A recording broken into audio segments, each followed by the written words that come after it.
Olá, meus amigos, um dia de muita paz para todos nós.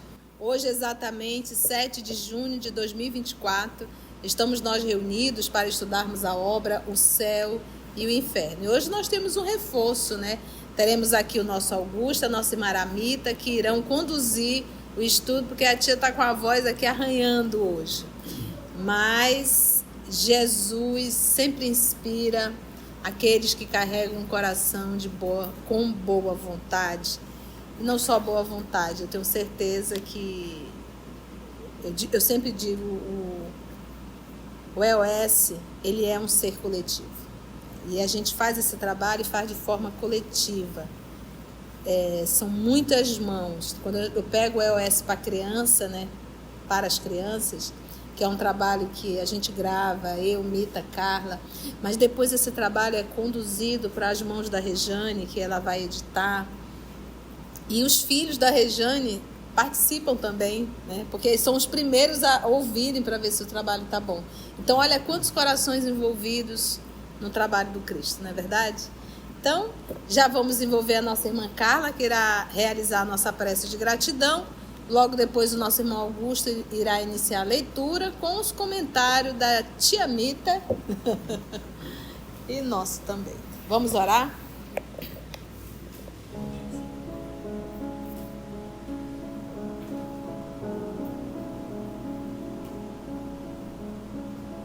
Jesus amigo, um coração cheio de alegria, de gratidão, pelo trabalho que Tu nos ofereces, pelo estudo que Tu nos permite novamente relembrar essas lições, e Te agradecemos por esse oásis que nos liberta dessa sede de Te conhecer, de saber como chegar até Ti, dessas lições morais que nos conduz no caminho, que às vezes é escuro, é sem uma luz, é sem esperança, mas tudo é somente uma percepção falsa, porque nós sabemos que Tu estás conosco, nós sabemos que Tu não nos abandona e que a Tua misericórdia nos acompanha a cada passo.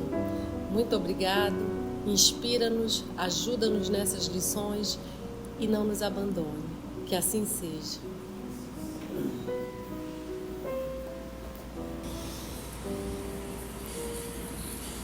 Vamos lá. O item 18, o professor Allan Kardec nos fala que o céu está em toda parte e que nada o cerca nem lhe traça limites. E ele vem nos falando que os mundos felizes, né, referindo-se aos mundos físicos, são as últimas estações do caminho que ao céu, aos mundos espirituais, conduz e cujo acesso as virtudes franqueiam e os vícios interditam. Antes estes mundos felizes, que povoa todos os recantos do universo, que dá a todas as coisas da criação um fim e uma razão de ser, quanto é pequena e mesquinha a doutrina do céu e inferno, né, que ele nos fala, que circunscreve a humanidade a um ponto imperceptível do espaço. Como é fria, triste e glacial essa doutrina quando nos mostra o resto do universo antes, durante e depois da humanidade terrena, sem vida, nem movimento, qual o imenso deserto. Como é doloroso para os corações que amam a ideia dessa barreira entre mortos e vivos. E como é sublime, ao contrário, a ideia que o Espiritismo nos permite fazer do céu. Quanto a sua doutrina a engrandece as ideias e amplia o pensamento. Aí ele vem com uma pergunta que nos diz, mas quem diz que ela é verdadeira? Aí a resposta é primeiro a razão, depois a revelação e finalmente sua concordância com o progresso da ciência. E no final ele nos deixa essa reflexão, que pois ao confrontá-las, essas doutrinas, que cada um consulte a consciência e uma voz íntima lhe falará por ela. As aspirações são as vozes de Deus, que não pode enganar os homens. É interessante quando ele fala que não tem esse lugar circunscrito para o céu, É porque no maior entendimento, quando a gente vai caminhando no entendimento e nos estudos, é que assim, tanto o céu quanto o inferno, eles começam dentro de nós. São as nossas atitudes, a nossa vibração mental que nos levam ou ao céu ou ao inferno dessas mesmas atitudes. E ele reforça aqui que o que é circunscrito é o local, os locais onde há mundos, né? Mundos como o nosso, e onde há seres encarnados. Aí tem local circunscrito para essa humanidade. Então, os mundos são circunscritos, mas aos seres desencarnados, o que os circunscreve é a sua atitude moral. E aí ele diz que para isso não tem limite. Conforme a minha atitude moral, eu posso estar encarnada na Terra, mas depois, se eu desencarnar e a minha atitude moral for sublime, como a gente vê nos casos de Alcione, que uma estrela partiu daquele mundo escuro, era Alcione. Então, é isso que cada um de nós é capaz de fazer. Vamos ao item 19, Augusto? Vamos ao item 19. Continuamos no céu. Mas replicarão: por que Deus não lhes revelou desde o princípio toda a verdade? Pela mesma razão, porque não se ensina à infância o que se ensina aos de idade madura. A revelação limitada foi suficiente a certo período da humanidade, e Deus a proporciona gradativamente segundo os progressos do Espírito. Os que recebem hoje uma revelação mais completa são os mesmos espíritos que já receberam parte dela em outros tempos e que desde então se engrandeceram em inteligência. A revelação, ela é de conforme o que a gente é capaz de absorver, compreender e aplicar. Por exemplo, quem diria que há 2000 anos para trás a humanidade estava preparada para amar ao próximo, dar a capa e o vestido, dar não 1000, mas 2000 passos. Se alguém te bater na face direita, oferece a outra, né? Amar os teus inimigos, mas não somos nós que dizemos isso. O governador espiritual da Terra achou, gente, eles já estão prontos, é agora. Né? Para mim não estava, gente. Mas quem sou eu, né? Mas Jesus achou que estava, veio, deixou a lição, sabia como ia ocorrer e foi. Quem achava que em 1854 a humanidade estava preparada para a terceira revelação? Eu não achava, né? Vamos combinar. Mas nosso Senhor Jesus, né, governador espiritual, está na hora. Todos os elementos reunidos para isso estavam aqui. Quem estava aqui? Estava Swedenborg, estava Allan Kardec, estava lá um monte de outros que já tinham passado aqui e chegou a hora. E tudo tem uma razão de ser, por quê? Próximo disso, na virada de 1850, 1900, começaram as ciências psíquicas, começaram a adiantar mais. 1900 começa Freud, depois já começa a ver outra coisa, e ele diz assim, e eu vejo assim, né, minha visão. Nosso Senhor disse assim, agora estão prontos, eu vou mandar primeiro a minha revelação e as outras vão acompanhar. Tudo vai estar de acordo, para e passo com isso. Pode ver que é para e passo com isso. Quando a gente vai estudando, e é uma coisa que a gente vê, um homem de ciência, quando ele estuda muito, ele encontra Deus. Quer dizer, não pode. A causa de tudo isso não pode ser o nada. O nada não cria nada, é Deus. Então, conforme vão engrandecendo, e o que ele diz aqui? Que na realidade, quem recebe as revelações são os mesmos espíritos. Os que estavam lá, na época de Jesus, que amadureceram, treinaram, foram vivendo essa verdade, e agora, olha, chegou agora da outra verdade, vocês já estão prontos para essa outra verdade. Aí vem outros missionários para dar conta disso. Se nós não seguimos o passo, o convite, não foi porque não estávamos prontos, foi por um ato que os espíritos chamam de rebeldia.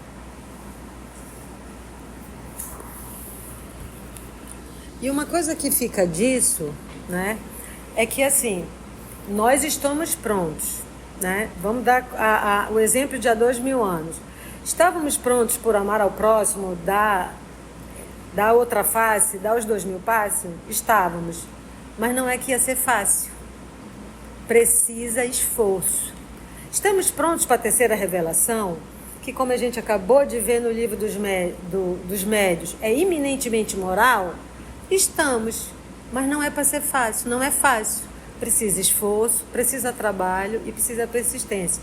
Não é que nós estamos prontos para uma nova etapa, uma nova série, que ela vai ser igual à série passada. Não, vai continuar precisando de esforço, vai continuar precisando de trabalho. A lição que o nosso Senhor nos trouxe é a mais simples possível, que é o abecedário da relação. Eu digo, é como se você pegasse uma criança e dissesse assim: não brigue com seu irmão, divida o lanche com seu irmão. Se o seu irmão precisar, ajude o seu irmão. Então, toda a lição do nosso Senhor Jesus, todas as lições do nosso Senhor Jesus são lições que nos convidam a ter uma conduta humana, uma relação agradável com o outro. Foi uma lição básica. A lição que o nosso Senhor trouxe não é uma lição para um Cristo. São lições para espíritos que estão saindo da animalidade. São lições que nos ensinam a relação uns com os outros. Por isso que ele diz: um novo mandamento vos dou, amai-vos uns aos outros. E aqui ele diz algo interessante, que lembra que ainda há pouco nós estávamos falando no livro dos médios que a ciência ela é acumulativa? Uhum. Né? Você vai acumulando, que você aprendeu. A lição moral também é acumulativa. Então, as lições que nós recebemos hoje, que nós continuamos recebendo, são as mesmas de 2.000 anos atrás, que acrescentou com a terceira revelação, o Espiritismo. E a gente, mesmo repetindo essas lições, a gente não dá conta. Antes que a ciência tivesse revelado aos homens as forças vivas da natureza, a constituição dos astros, o verdadeiro papel da Terra e sua formação, poderiam eles compreender a imensidade do espaço, a pluralidade dos mundos? Antes que a geologia comprovasse a formação da Terra, poderiam os homens tirar-lhe o inferno das entranhas e compreender o sentido alegórico dos 6 dias da criação? Antes que a astronomia descobrisse as leis que regem o universo, poderiam compreender que não há alto nem baixo no espaço, que o céu não está acima das nuvens, nem limitado pelas estrelas? Antes dos progressos da ciência psicológica, poderiam as criaturas identificar-se com a vida espiritual? Seriam capazes de conceber, depois da morte, uma vida feliz ou infeliz, a não ser em lugar circunscrito e sobre uma forma material? Não. Compreendendo mais pelos sentidos do que pelo pensamento, o universo era muito vasto para o cérebro deles. Era preciso restringi-lo ao seu ponto de vista para alargá-lo mais tarde. Uma revelação parcial tinha sua utilidade, embora adequada para aquele tempo, não satisfaria hoje. O erro provém dos que, não se dando conta do progresso das ideias, pretendem poder governar homens maduros, quais se fossem crianças. Veja-se o Evangelho segundo o Espiritismo, capítulo 3. A tia tica jaraqui. Eu vou ticar um mapará. É outro peixe. O jaraqui tem que ticar um monte, tique, para poder não ter espinha. Mapará é grande, só dá 3 cortes. Tchec. Né? Tudo ticadinho. Vamos ticar. Vamos ticar, depois ela retica lá. Então, ele está falando aqui que o que primeiro a gente aprende que sabe, primeiro precisa haver o desenvolvimento do intelecto, para depois haver o desenvolvimento moral. E eu acho legal que tem umas leis universais que são assim, o que está dentro está fora, o que está no macro está no micro, tá? Isso são leis que lá no Egito já sabiam disso, mas só os iniciados. Agora que nós já somos iniciados, vamos lá. Então precisa primeiro desenvolver o intelecto, a inteligência, para depois a gente desenvolver o moral. Eu preciso primeiro saber da matéria, do que eu toco, do que eu vejo, do que eu pego, para depois eu estudar o que eu aparentemente não vejo, não pego, não tenho formas de ver isso. Então eu tenho que primeiro saber o que pressiona meus 5 sentidos. Então, bem para trás da humanidade, no primitivismo, o que é que a gente achava? Que trovão era Deus, né? Que a chuva era Deus que mandava, que se eu tivesse uma má colheita é porque eu fui mal, os deuses estavam me castigando. Aí uma pessoa foi estudar e disse, gente, peraí, o sol nasce ali todo dia, ele morre ali todo dia, e nasce ali todo dia e morre ali todo dia. E há 4 meses tem uma estação, outra estação, nada disso. Peraí, bora anotar. É tudo cíclico. Ah, então as estações se repetem, o sol se repete. Olha, já achava que a Terra era plana. A Terra era plana e depois do horizonte a gente não podia navegar, porque depois do horizonte era um abismo. E se você navegasse até o horizonte, você ia cair e ia se perder no abismo. Não, aí alguém foi estudando e disse, olha, mas um movimento assim, assado, só eram os especiais que sabiam essas coisas, né? E mesmo sem telescópio, sem nada, uns disseram, não, a Terra não é plana, gente. Esse mundo não dá para ser plano. Porque tinha uma coisa assim, olha, se você andar até o fim, você cai. Tem gente que pensa que a gente mora dentro da Terra, não que a gente fica na superfície, mas deixa isso para lá. Então a grande maioria foi entendendo, estudando, observando, vendo, anotando e foi desenvolvendo. Até a Idade Média, o homem achava que a vida só ia ter valor depois da morte. Gente, aqui eu posso sofrer, o rei pode mandar tudo o que eu quiser, o meu senhor feudal pode me explorar, mas depois, numa outra vida, eu vou ser feliz, vai ser uma felicidade toda, então eu posso obedecer tudo que me disserem. Tu tem que obedecer, senão tu vai para onde? Para o inferno. O rei é absoluto. Se você não obedecer o rei, para onde você vai? Para o inferno. Então, mas aí as pessoas foram estudando e o conhecimento foi se propagando. E um dia um cara disse assim, gente, como é que a gente vai esperar uma vida do lado de lá se a gente nem está curtindo do lado de cá? Bora largar disso. Ninguém vai para o inferno, não. Presta atenção, olha assim, tá. Aí um cara vai, estuda, pegou uma lente, pegou uma cortiça. Gente, a cortiça não é oca. Tem uma coisa aqui. Esse negócio de que não tem nada no ar, tem sim coisa no ar. Aí começaram a inventar, e um cara pegou uma lente, mas não sei o que, inventou um microscópio e descobriu o quê? Os micro-organismos. Que até hoje, se a gente for ver, tem gente que não acredita em micróbios.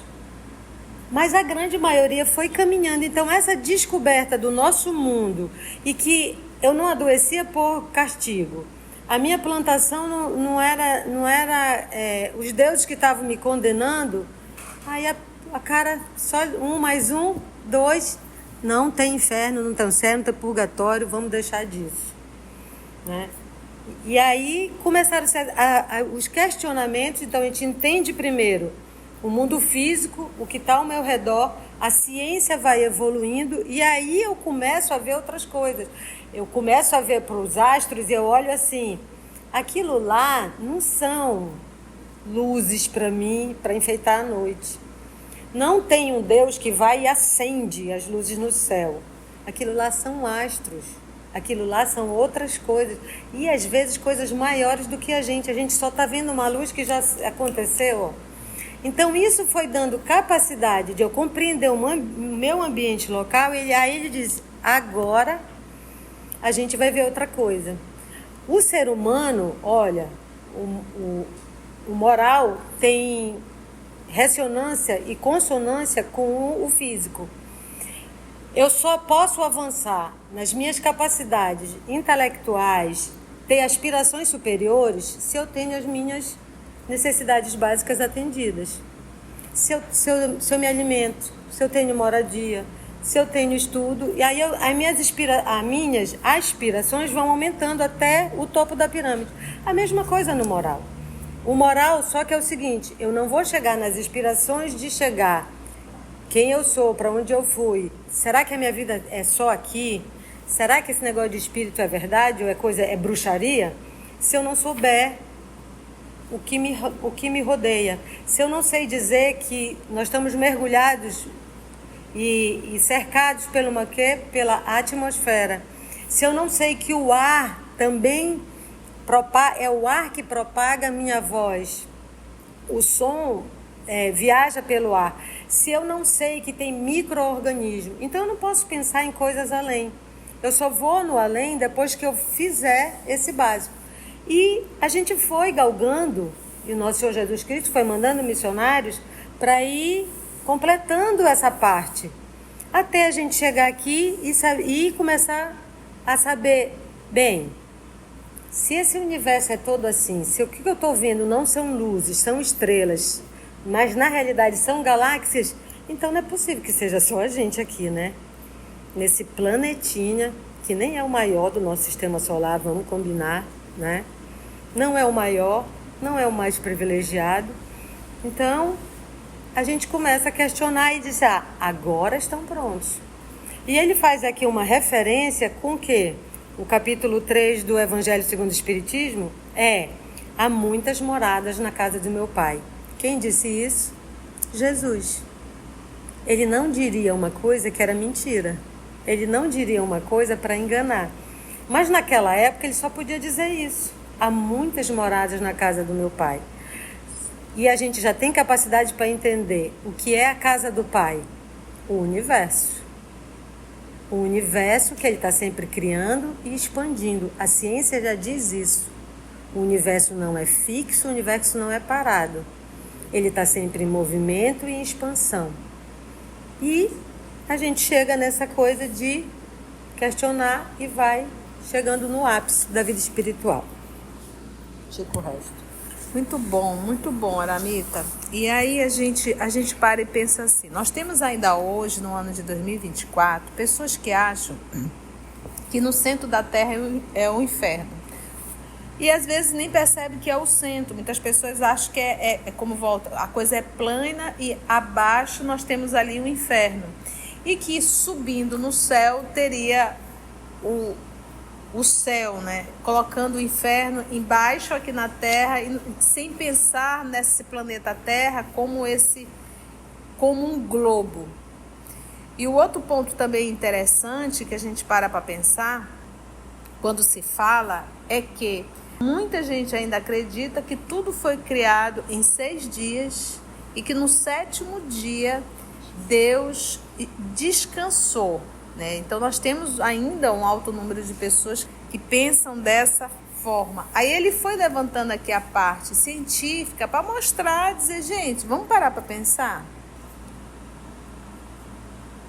Antes que a ciência tivesse revelado aos homens as forças vivas da natureza, a constituição dos astros, o verdadeiro papel da Terra, sua formação, e aí ele foi pegando.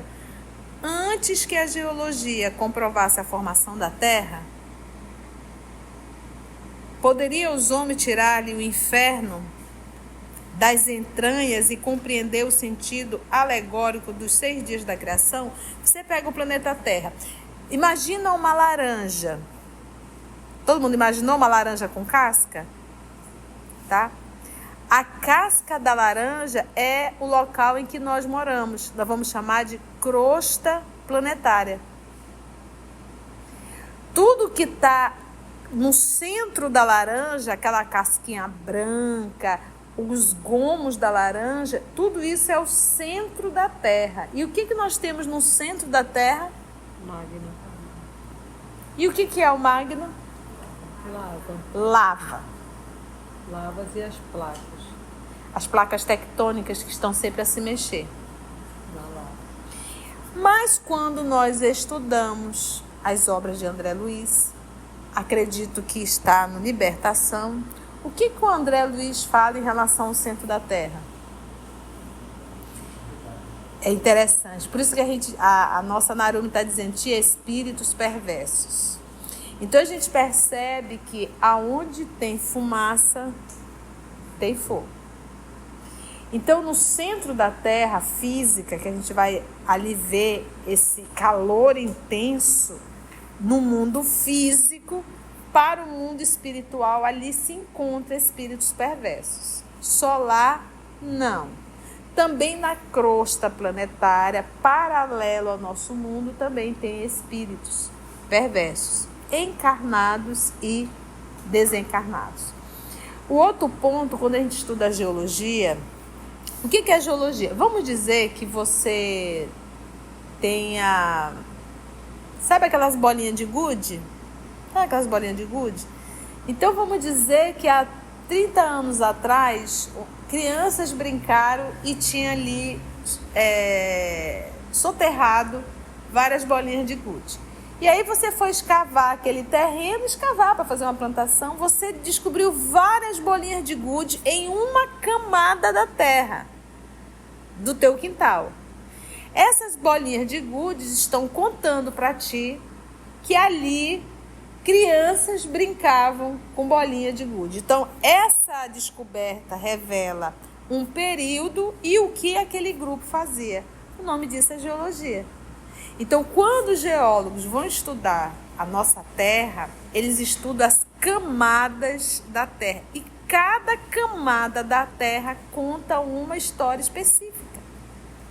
E nessas camadas dentro da geologia fica muito claro que os 7 dias não é dia de 24 horas, mas sim os períodos geológicos da humanidade terrena.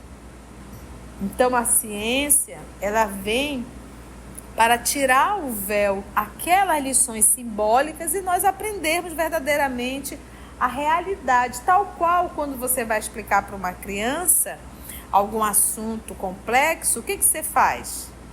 Você tenta usar um meio comparativo, você faz uma historinha, dá uma floreada para ele conseguir entender de forma lúdica. Porque não dá para você passar a lição de forma direta, você tem que ilustrar. Então, era exatamente isso que os espíritos faziam, que os missionários faziam, mas que chegou a hora da ciência. Gente, a gente não pode viver num mundo lúdico vários milênios. É hora de nós sairmos desse movimento lúdico e entender a forma racional. Por isso é que ele diz aqui, seriam capazes de conceber, depois da morte, uma vida feliz ou infeliz, a não ser em um lugar circunscrito sob uma forma material?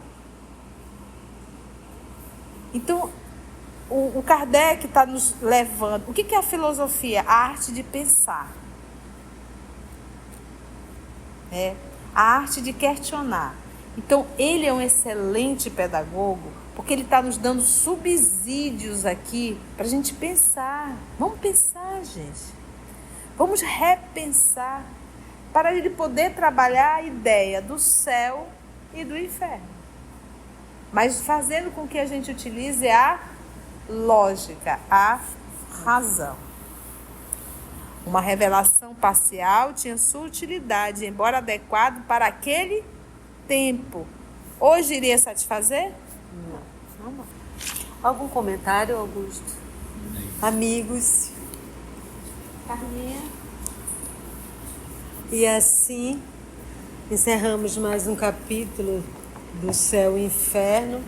Na próxima semana, se Deus assim nos permitir, nós entraremos no capítulo 4, o Inferno. Antes de orarmos em agradecimento, vamos ouvir algumas considerações da tia que destacamos neste estudo para a reflexão dos ensinamentos. Vamos aos destaques da tia? Se nós não seguimos o passo, o convite, não foi porque não estávamos prontos, foi por um ato que os espíritos chamam de rebeldia.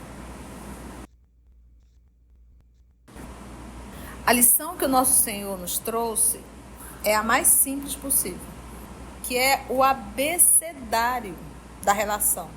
Eu digo, é como se você pegasse uma criança e dissesse assim: não brigue com seu irmão, divida o lanche com seu irmão.